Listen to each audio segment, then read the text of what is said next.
বিরতির পর স্বাগত। সম্প্রতি রাজ্যে বন্যা পরিস্থিতি বা যে বন্যা দুর্যোগ ব্যবস্থা আমরা দেখেছিলাম, এই বন্যার ফলে, এই দুর্যোগ ব্যবস্থাপনার ফলে দেখা গেছে প্রচুর ক্ষয়ক্ষতি হয়েছিল রাজ্যে। এবার কিন্তু মুখ্যমন্ত্রী ত্রাণ তহবিল থেকে 13 কোটি টাকা প্রদান করা হবে। সম্প্রতি বন্যায় ক্ষতিগ্রস্তদের সাহায্যের জন্য এই টাকা বরাদ্দ রাজস্ব দপ্তরের দুর্যোগ ব্যবস্থাপনার মাধ্যমেই ব্যয় করা হবে সেই টাকা। এমনটাই কিন্তু কিছুক্ষণ আগেই মুখ্যমন্ত্রী তার সামাজিক মাধ্যমে তুলে ধরেছেন বা সেই তথ্য সবার সামনে উত্থাপন করেছেন। আর সেই বিষয়ে আরো বিস্তারিত জানবো। টেলিফোন লাইনে যুক্ত হয়ে গেছে বার্তার সম্পাদক দেবব্রত চক্রবর্তী। দেবব্রত দা, সম্প্রতি রাজ্যে যে বন্যা পরিস্থিতি, এই বন্যা পরবর্তী পরিস্থিতিতে রাজ্যে যেন যারা ক্ষতিগ্রস্ত হয়েছেন তাদের জন্য সাহায্য প্রদান করা হয়, তার জন্য কিন্তু বহু দাবি উঠেছিল বিভিন্ন মহল থেকে, এবং এই বিষয়গুলিকে এক প্রকার হাতিয়ার করেছিল বিরোধীরা। কিন্তু অবশেষে দেখা গেল যে মুখ্যমন্ত্রীর ত্রাণ তহবিল থেকে 13 কোটি টাকা প্রদান, এই ব্যবস্থা এবার গ্রহণ করা হয়েছে। কিভাবে দেখছো বিষয়টা? দেখো, তোমার অঙ্কিতা, প্রথম থেকেই যে একটা দাবি দেওয়া চলছিল যে রাজ্যের যারা বন্যায় ক্ষতিগ্রস্ত তাদের পর্যাপ্ত পরিমাণ আর্থিক সহায়তা দিতে হবে। এটা বাস্তবিক। এর ক্ষেত্রে যারা ক্ষতিগ্রস্ত তাদের সরকারিভাবে অর্থ সাহায্য করার বিষয়টি কিন্তু কোনো অপ্রাসঙ্গিক বা অযৌক্তিক নয়। আর এক্ষেত্রে প্রথমেই বলতে হয় যে এই সাম্প্রতিক ভয়াবহ বন্যায় রাজ্যে প্রায় তোমার 15,000 কোটি টাকা ক্ষয়ক্ষতি হয়েছে এবং 32 জনের প্রাণহানি হয়েছে বলে সর্বশেষ খবরে জানা গেছে। তবে একটা বিষয় কি, যে পরিমাণ ক্ষয়ক্ষতি হয়েছে, এক্ষেত্রে সর্বাধিক ক্ষতি হয়েছে কৃষি ছাড়া বিভিন্ন দপ্তরের প্রচন্ড ক্ষতি হয়েছে। এর মধ্যে কৃষির যে পরিমাণ ক্ষতি হয়েছে তা অপরিমেয়। রাজ্য সরকার যে ক্ষয়ক্ষতির পরিমাণ ঘোষণা করেছে তা প্রায় 15,000 কোটি টাকা।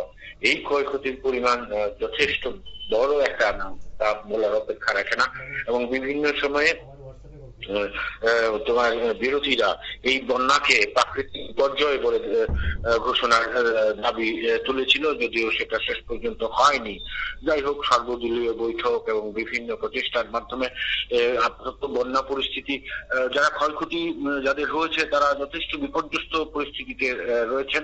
এই অবস্থায় সম্প্রতি রাজ্যের মুখ্যমন্ত্রী ত্রাণ তহবিল থেকে তোমার 13 কোটি টাকা অনুদান দেওয়া হলো।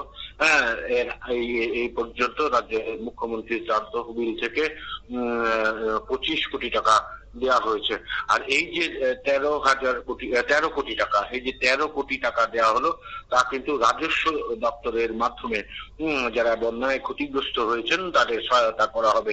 এটাই নিয়ম। রাজস্ব দপ্তরই কার্যত এই বন্যার মূল যে ক্ষয়ক্ষতি তা নিরূপণ করে তাদের মাধ্যমেই কিন্তু রাজস্ব দপ্তর কর্তৃপক্ষের মাধ্যমে কিন্তু এই বন্যায় ক্ষতিগ্রস্তদের আর্থিক যে সহায়তা তা করা হয়।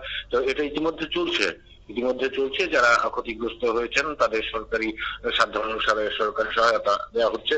সুতরাং আবার যেহেতু মুখ্যমন্ত্রীর ত্রাণ তহবিল থেকে আরো 13 কোটি টাকা দেওয়া হলো, সুতরাং এই যে কাজটা বন্যায় সহায়তা, যারা ক্ষতিগ্রস্ত হয়েছেন তাদের সহায়তা করার কাজটি যে আরো একটু ত্বরান্বিত হবে সে ব্যাপারে বলার কোনো সন্দেহ নেই। সুতরাং এক্ষেত্রে রাজ্যের যারা বন্যায় ক্ষতিগ্রস্ত মানুষ তারা আংশিক লাভবান হবেন। লাভবান ঠিক বলা যায় না, তারা কিছুটা ক্ষতিপূরণ পাবেন, কিছুটা স্বস্তি তাদের মধ্যে মিলবে।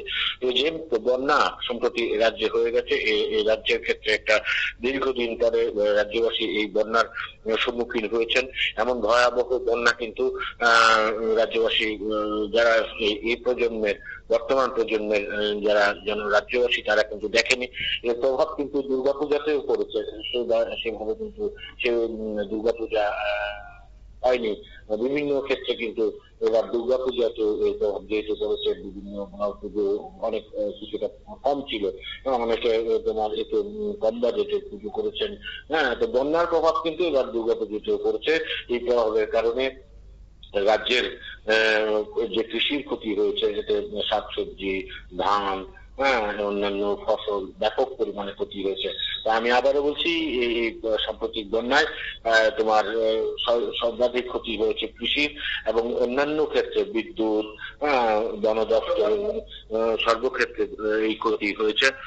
এই ক্ষতির কারণে সাধারণ মানুষ রীতিমতো, বিশেষ করে কৃষকরা বিপর্যস্ত।